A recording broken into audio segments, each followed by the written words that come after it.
Okay, thank you for joining us. As part of the Space Summit, we have two wonderful speakers with us here today. I'm sure that you have heard much about them and are looking forward to hearing from them. So I will be brief in introducing this. We are talking about the internet and space governance.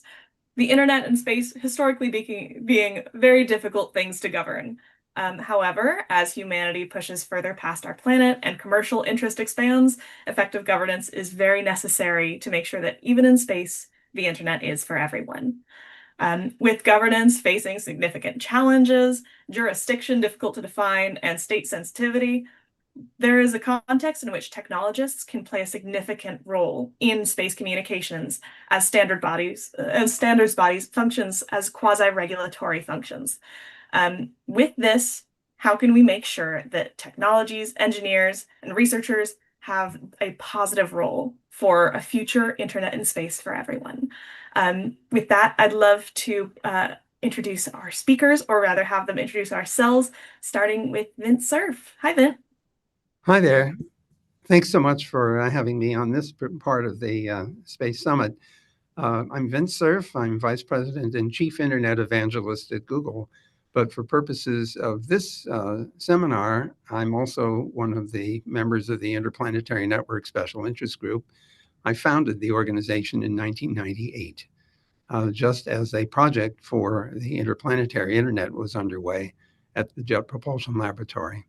So I've been at Google for 20 years now, starting in 2005, and very active in space activities since the 1960s.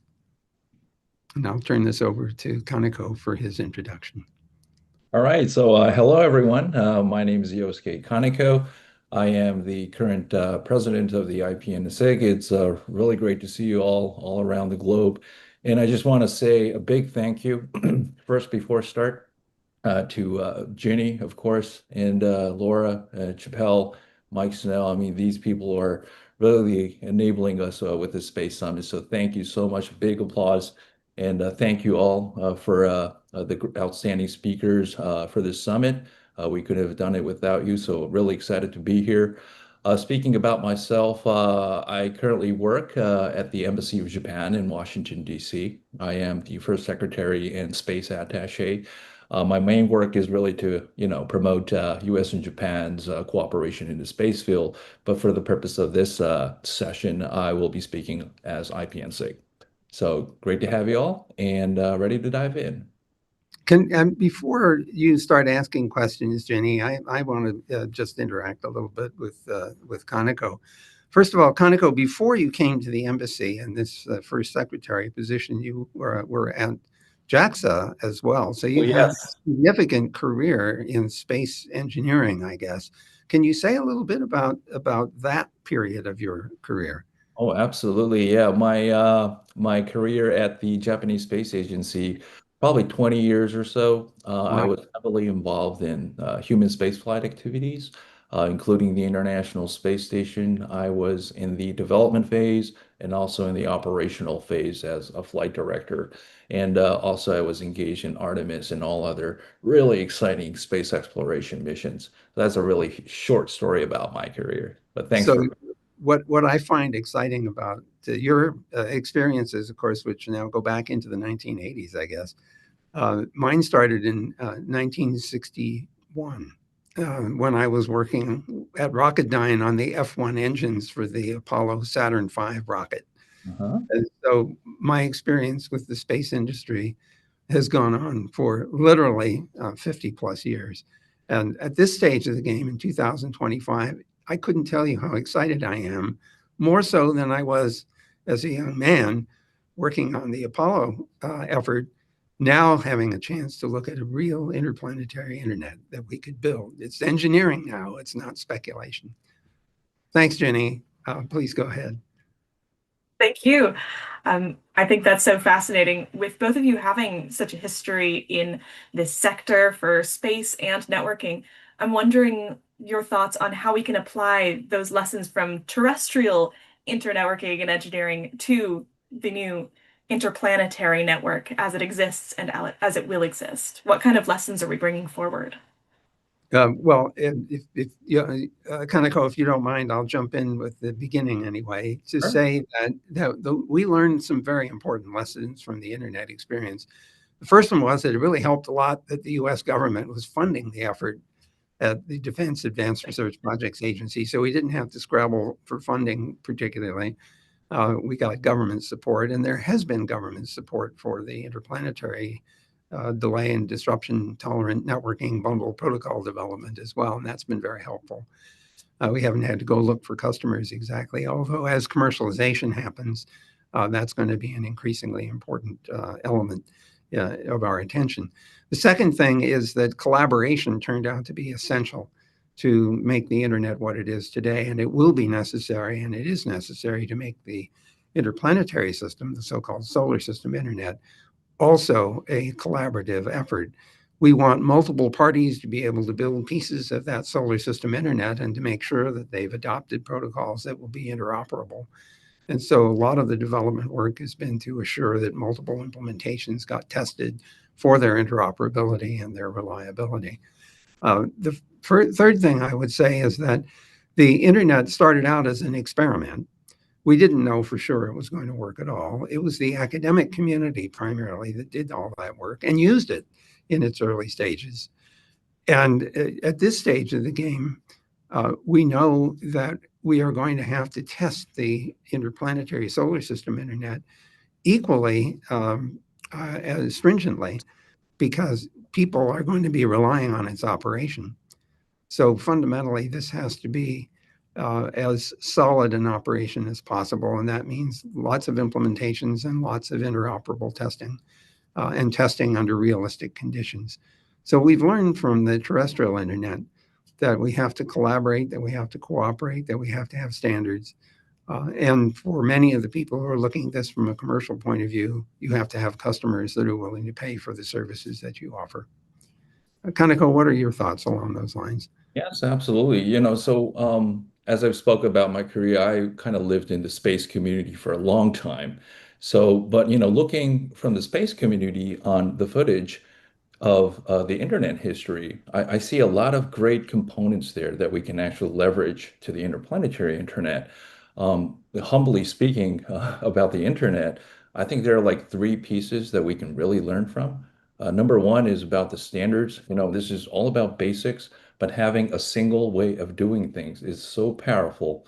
If you look at the RFCs that was generated for the TCP/IP, UDP/IP, and all of that. These are really the foundations of the internet today. So back to the basics, but I think we should have a standard, a common set of standards that works for all applications. And then also, we also have this bottoms up process, the open forums at the IETF. And I think this was a really powerful tool. It's completely bottoms up. And if you're interested, if you're enthusiastic about the protocols and everything, you're able to join, and everyone can come to the table to voice and make these standards. I think this was a great venue and a great governance framework that we had in the internet. And what's the beauty, comparably to the space community governance, is that internet is kind of flat. Every time I join an internet conference, I always get this impression that everyone is so flat. There's no hierarchical thing.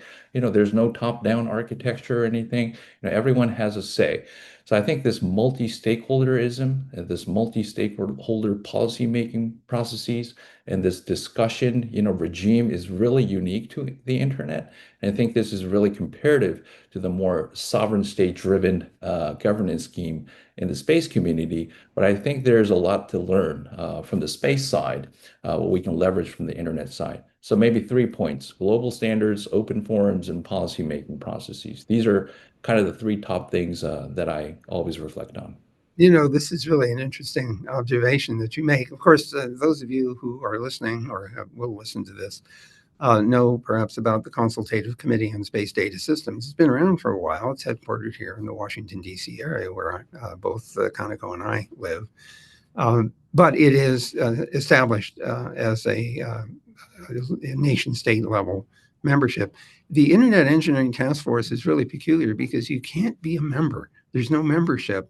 All you can do is show up. And, if you're interested in a particular working group, you just show up at the working group. So that's unusual. That is truly flat multi-stakeholder Yeah. and very exciting. And I think if we can allow those processes to work on behalf of the solar system internet, although recognizing that for many, many years, governments were the only sources of support for space exploration. That's starting to change now. NASA is asking commercial sector companies to offer products and services for space exploration and space utilization. But I love the idea that you can't be a member, you just have to show up. There's something very magic about all that. Yeah, and one more observation around the multi-stakeholder thing is that if I recall correctly, it's the 20th year anniversary since the WIS's 2005. I think Yes. it was in Turin back in those days, where it kind of gave birth to this policy making process. And I think it's a really great time to kind of reflect upon our footage over the past 20 years and the real practice and implementation of this policy-making process. When we especially look at our future, I mean, we're trying to build this interplanetary internet, and I think we can kind of reflect upon ourselves on what are the lessons and what we can leverage this great DNA that has really matured over the past, you know, footage of the internet. So interestingly enough, if we look at ourselves as proponents of the solar system internet, we also have to recognize that we aren't the ones necessarily who will actually be constructing it. The construction will be done by governments and by private sector companies, but we have an interesting opportunity to facilitate that by enabling standards, doing testing, verifying the implementations and the like. So it's a wonderful opportunity for all of us to contribute to this construction over a period of decades. I mean, I won't see the end of all this, but I'm having a wonderful time at the beginning of it, imagining, what it could possibly be. That's excellent. With so much that is brought from traditional networking and governance and the way that that has come together as a community-oriented plan, with us bringing that to space networking, I'm also curious about your thoughts on how we're bringing the benefits of interplanetary networking back to Earth as well, and how that's influencing terrestrial systems. So let's look at what has happened just in the last several years. One of the things you all know or will learn if you haven't already is that the speed of light is too slow. It takes a long time for signals to propagate throughout the solar system. And the connectivity is not very reliable because celestial dynamics cause troubles like planets rotating. We don't know how to stop that. So we have to wait until the planet rotates before we can talk to something on the surface, or maybe a satellite goes behind the planet. So this delay and disruption challenge is quite real. It turns out terrestrially we have similar kinds of experiences. Sometimes things like 5G and 6G or 4G are not 100% reliable. We lose radio connectivity from time to time, or there's radio interference that prevents the signal from propagating successfully. So we have that kind of problem. We also have situations where you're in radio shadow, like you're under a bridge or something, you may not get a signal. So this disruption occurs terrestrially as well. And some of the protocols designed to deal with that for the interplanetary environment will also support terrestrial applications. So we have a particular worked example, which I'm especially pleased about. One of our colleagues, Samo Grasic, has been involved with the reindeer herders in the northern part of Sweden, the Sami tribes. And they have been experimenting using the DTN style protocols with radio transceivers around the necks of the reindeer so we can track them. And of course, the connectivity varies depending on where the reindeer happen to go. And so the result is a delay and disruption tolerant design in order to capture that information for the reindeer herders. So it's a particularly unusual application, but it gives credibility to dealing with situations where there's radio interference or there's radio shadow or there are other kinds of impairments that prevent the network from being 100% on and 100% reliable. So I can imagine for Internet of Things, for sensor networks and things like that, where radio power is at a premium, we may have this kind of disrupted environment, and the protocols will support that. Yeah, I completely echo with what Vint just said. I mean, you know, TCP/IP is really based upon that you have, connections end to end, but it doesn't apply for all the cases when you kind of think about the disasters or things like that. I mean, these technology can really be leveraged for disaster affected regions or maybe undeserved regions that don't have any internet access or other challenging environments that I can think of is like deep sea communications or polar comms or maybe inside caves. So I think there's a lot of variety and possibility there to kind of leverage this technology. Absolutely. I know, at least personally within the IPNSIG, I've seen a lot of interesting implementations. We were researching this to help build out our library of different implementations, and truly I was astounded by how many different applications there are, and it makes me very optimistic. With this being such an important contributor to the future internet and these and connectivity to remote and nomadic groups, I was wondering your thoughts on how we can collectively ensure that in space the internet remains for everyone. You mentioned the use of the multi-stakeholder model here on Earth, which has been so useful in making an internet that includes groups affected by it. But there are also stresses on the multi-stakeholder model because everyone wants their thoughts heard, and sometimes that makes community-driven governance difficult. With that in mind, are there anything, is there anything that you would say for how we can support multi-stakeholderism in space governance? Kaneko, would you like to start on that one? Oh, yes. I mean, so I think, we have this really bold vision that we want internet for everyone in space. I think that's a end state, basically, and I think we should work toward that. But it doesn't happen all at once. I mean, it's going to be a transitional one. So in reality, the space agencies kind of build the space network backbone today, right? But it's going to transform to a more mixture of commercial capabilities and also government capabilities. And I think we're really on the cusp of seeing that right now. For example, space agencies procuring commercial services to send and packets back and forth. In case this will be the bundle, of course, but so and then after that, in the real future end state, we might have a commercial backbone providing services for every user, including the space agency, the commercial sector, and also for academia. So, as the architectural change, I mean, the users will change based upon, and the architecture will change accordingly to the users.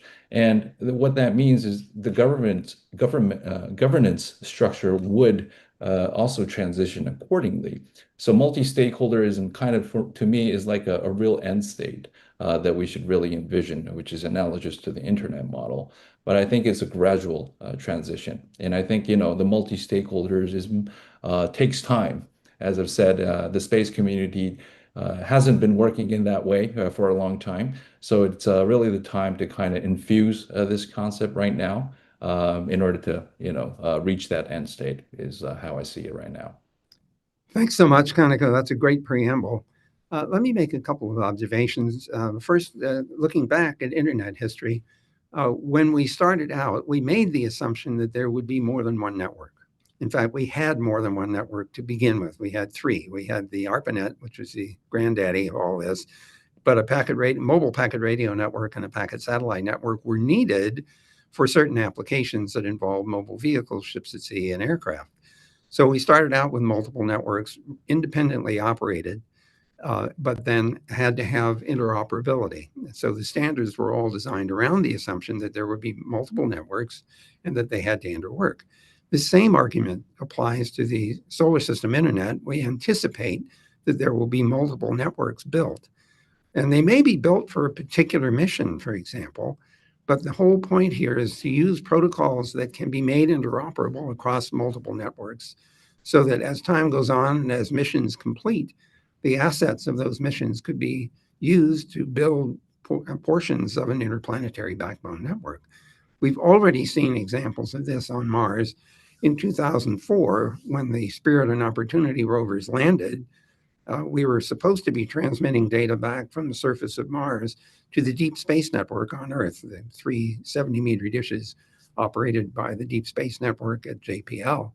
And we quickly discovered that we needed to do something different because the radios on board the rovers were, if I'm remembering history right, they were overheating and we had to back off on the duty cycle.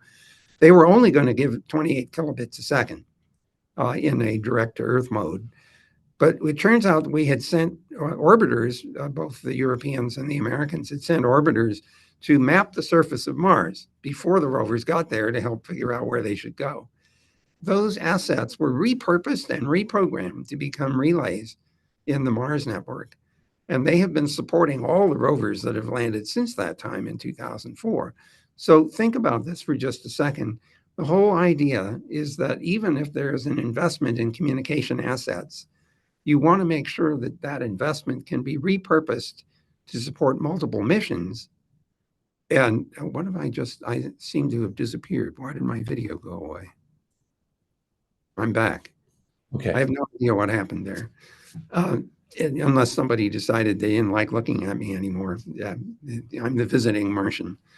Anyway, coming back to the point, the design was done to allow the investment to be made that would eventually support multiple missions. The second thing I would observe is that when Bob Kahn and I were doing this work, recognizing that we anticipated more than the original 3 networks, we said we had no idea what the business models were going to be. And we didn't dictate any of them. We just said somebody had to pay for the cost of operating a piece of the internet, and people would figure it out. And if they didn't, that piece would go away, and that was okay if it wasn't sustainable. So the same argument is going to be made for the solar system internet. There may be multiple pieces. They may start out as being wholly owned and independent and not even part of the solar system internet. But at some point, the party operating that network should have the option of participating and supporting the interplanetary system. And so we want the standards to be there to support that. And we want the business models to be there that will support sustainability. So those are important lessons that we can take away from the internet. And in the long run, just as Kaneko has suggested, eventually we may have multiple networks that are serving various parts of the solar system, interworking with each other in order to support interplanetary communication across the solar system. So those lessons have been learned very effectively in the terrestrial network, and they can, I think, apply in the interplanetary version. The third thing, if I'm counting this right, has a lot to do with the idea that we should have a governance environment that contemplates this multi-network system with multiple operators. And the core of that is the Artemis Accords. That's the first attempt that we've been able to make beyond the original Outer Space Treaty of 1967, which basically said nobody's allowed to own anything, any extraterrestrial territory. I think that's likely to change with commercialization of space, but that's the current rule. Nobody can own any property off the planet.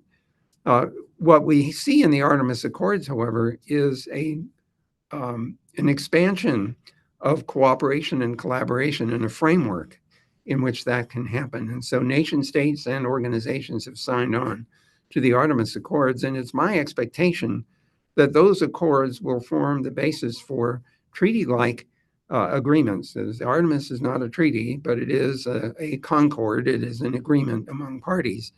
Eventually, I hope that becomes a treaty-level object so that nation states and by implication companies can become part of that treaty and mutually support the operation of a solar system-wide internet.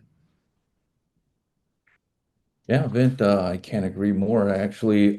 So there's around the Artemis Accords, there's this right now this movement that there's this UN body called the COPIUS where they actually it's constituted by the member states of the UN, where you have to vote for a single policy or a guideline or a framework or something. But the Artemis Accords is becoming a real foundation for those discussions at the UN level. So we're seeing all that coming in place already. What I see right now, I know when we look at multi-stakeholderism, is that we need to bring in the private sectors to come to these discussions. It could be an informal, kind of a soft way of engaging first, because it's going to be a huge gap between our current way of working in space governance. But I think gradually we need to change that regime, bringing in the sectors, the private sectors, and have a say to the table, because these people are the actual builders of the commercial of the SSI backbone, and that could be the future that we can foresee. So I think that's I see that as kind of a general challenge that we see in space governance. But yeah, I mean, IPNSIG is really happy to facilitate these kind of coordination. So completely agree with your observations. So before Jenny asks us another question, and by the way, the questions are wonderful, Jenny. Thank you for setting the tone and substance. I wanted to bring up something that I consider extremely important in this effort.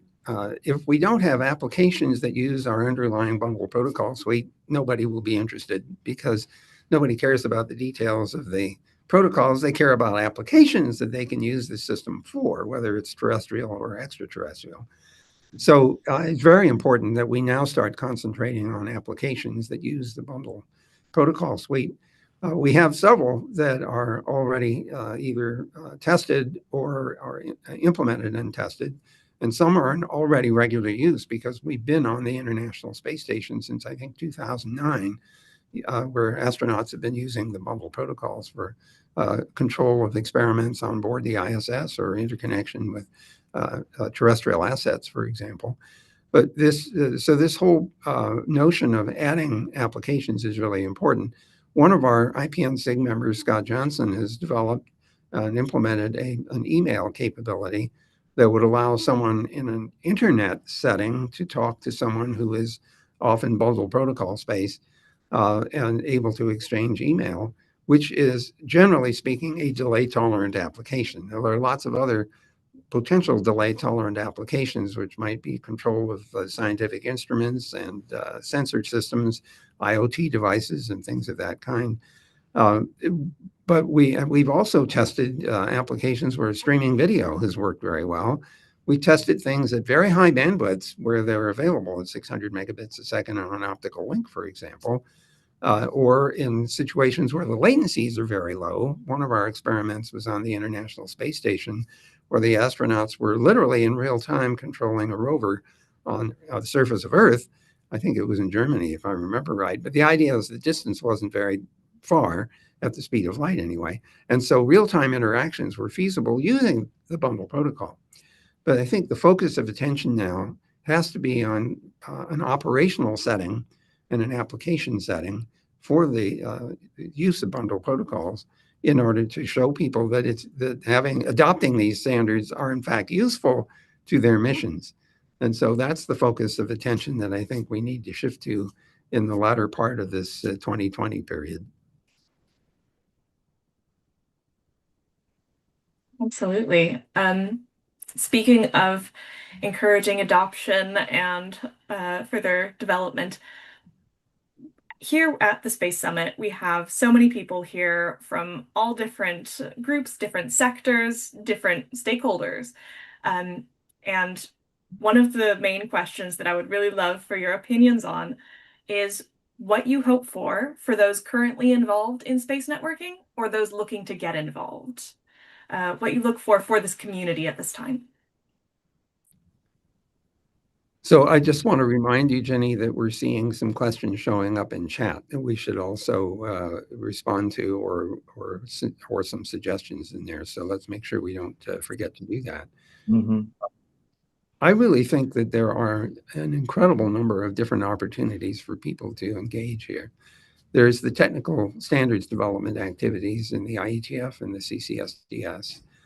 There's the application space, which is frankly wide open. at this point, lots of opportunities. We need a bundle API, for example, that makes it easier for people to build applications. We need proxies, for example, that could interface to internet, TCP/IP or QUIC-based applications going through the bundle protocol system to get to the other side, either to a bundle ready system or possibly to an extraterrestrial internet. And I love that expression. I mean, the idea that there could be extraterrestrial internets sounded like science fiction until now it's a possibility. So all of those things are really important areas where people can contribute. But as Kaneko has outlined, we also have major policy questions that need attention. That's less about technology than it is about how you manage common resources. How do you treat, internet is often seen as a global commons, as a public resource. And although I think the solar system internet is likely to be limited in terms of public access to it, because its capacity won't be anything like the terrestrial network, certainly not in the near term, it still should be the case that those who are authorized to use it are freely able to get to exercise its assets and be available to the extent that the operators of the various components of the solar system internet are willing to share those resources with others. And it's not wrong, for example, for a private sector company to say, well, I have a limited amount of resource. Some of it I'm going to dedicate to whatever project I'm supporting or need to support. But other assets might be shareable.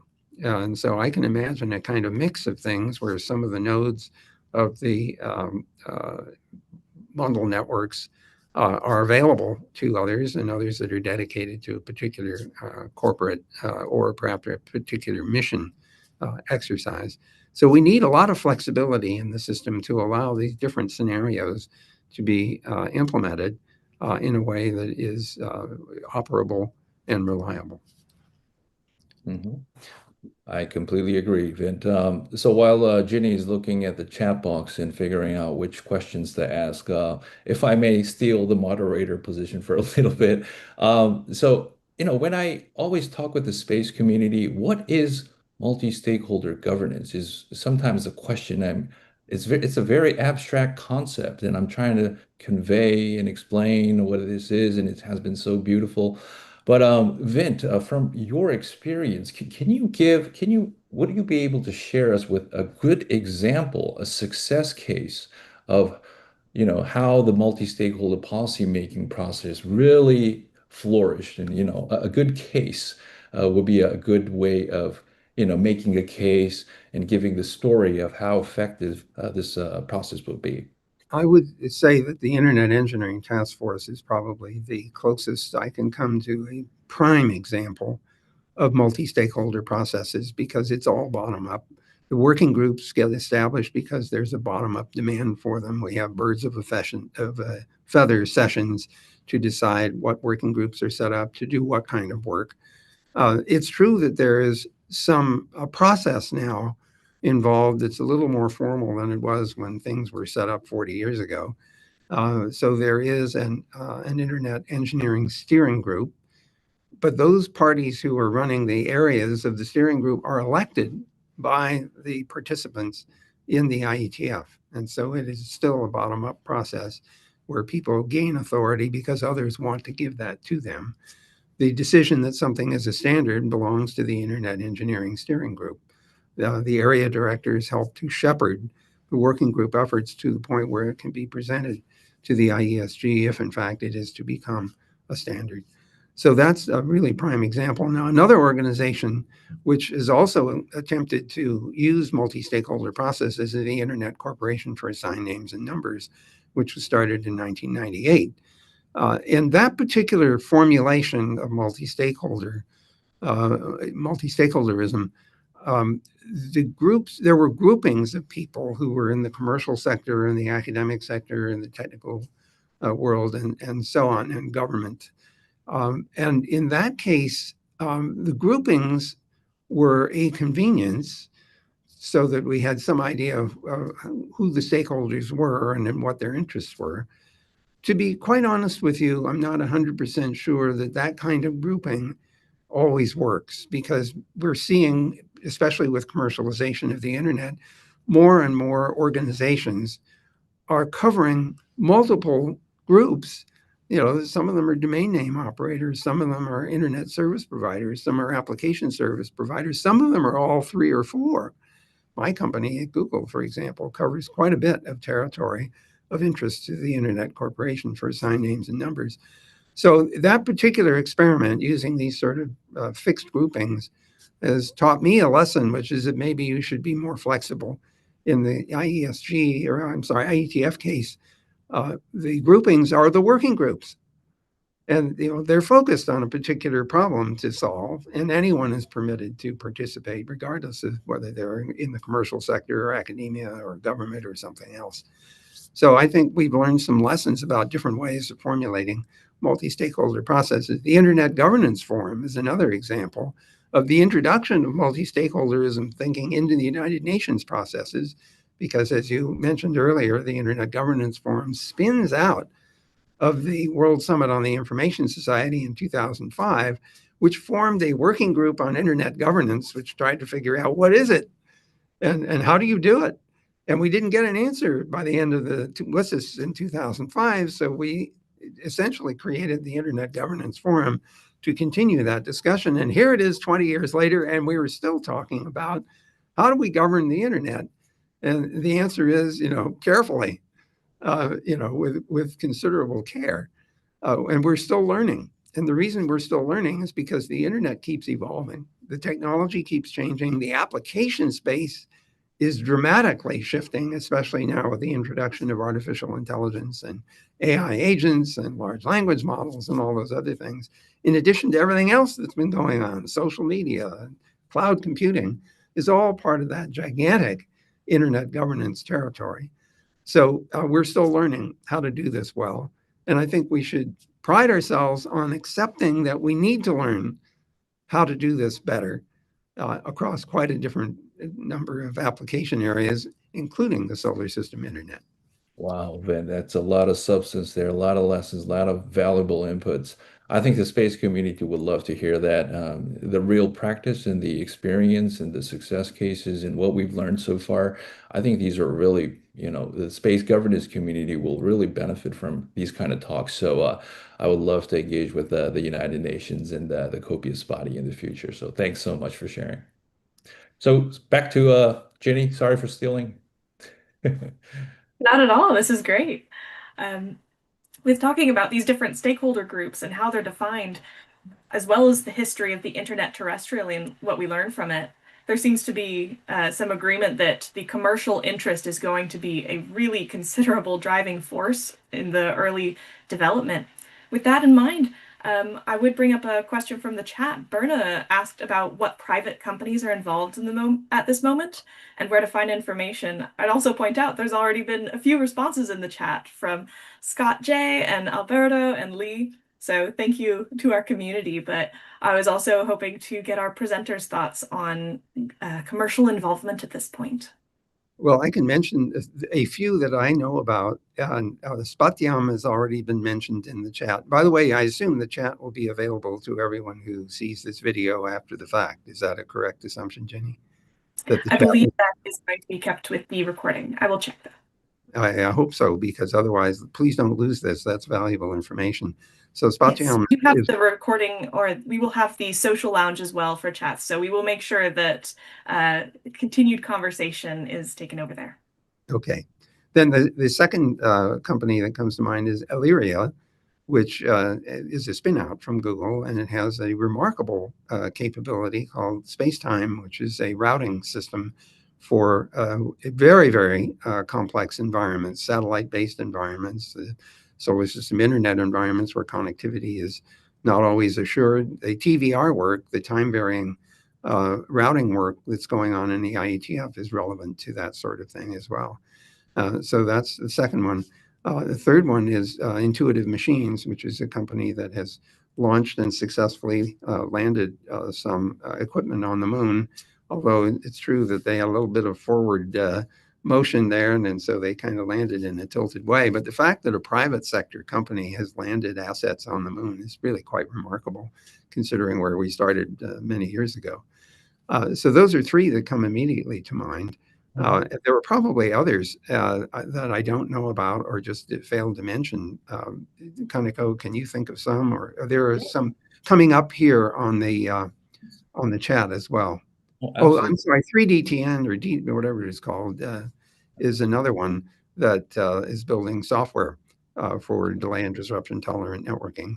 Yeah. So what have I left out? Well, I would just add that there are major telco companies like KDDI and Nokia. They're trying to deploy a cellular network on the lunar surface. So these are really the big ones. And also, I would mention Fujitsu. It's a printer company and it has a lot of software businesses in their portfolio. But they've been working very long on the DTN development. So I would raise Fujitsu as well. iSpace is another a very significant asset in Japan, where they are actually not only for comm, but actually they're trying to do a Eclipse-like mission of delivering cargo to the lunar surface, as well as mining business, and also they have plans to deploy cislunar communication capabilities. So I can just think of these 4 or 5 names on top of what Binta just laid out.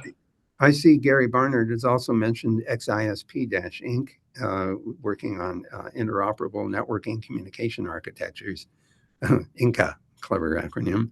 And there is also Scott Johnson's work at Spacely Packets. He's done some significant implementations, particularly recently of email for bundle protocol applications. And Lee Torgerson at JPL mentions that JPL is actually operated by Caltech and not directly by NASA. Also, Thales and Boeing and Grumman are all examples of private sector companies that are interested in this area. And the Advanced Physics Lab at Johns Hopkins is also deeply involved with the development of a space bundle-based router for a variety of applications. So we're seeing a substantial implementation energy going into the kinds of assets that would help build a solar system internet. Fantastic. And I would like to confirm that the chat from this session will be linked to the YouTube video for it on the IPNSIG YouTube channel. So with that, and especially acknowledging how many people in the chat have responded to this question as well, it is very much appreciated. This is a community effort, so that's very nice to see. I want to thank Vint and Kaneko, as well as the attendees, for being here at the IPNSIG Space Summit and being part of this community. So thank you. Well, we appreciate the opportunity to engage. And of course, we're looking forward to all of you who might not already be active in the InterPlanetary chapter of the Internet Society to join us in this fantastic and exciting new enterprise, which I think will continue on for the rest of this century. And I would just add that thank you for participating, and we still have a lot of rich programs on our portal website for the summit. So please stay in touch, and I encourage you to come on board because this is such a fascinating project. SSI is just really the way to go. So thanks so much for joining, and hope to see you around. Thank you. This is what engineering is all about, turning science fiction into reality. Absolutely. Perfect. Thank you. All right, bye-bye.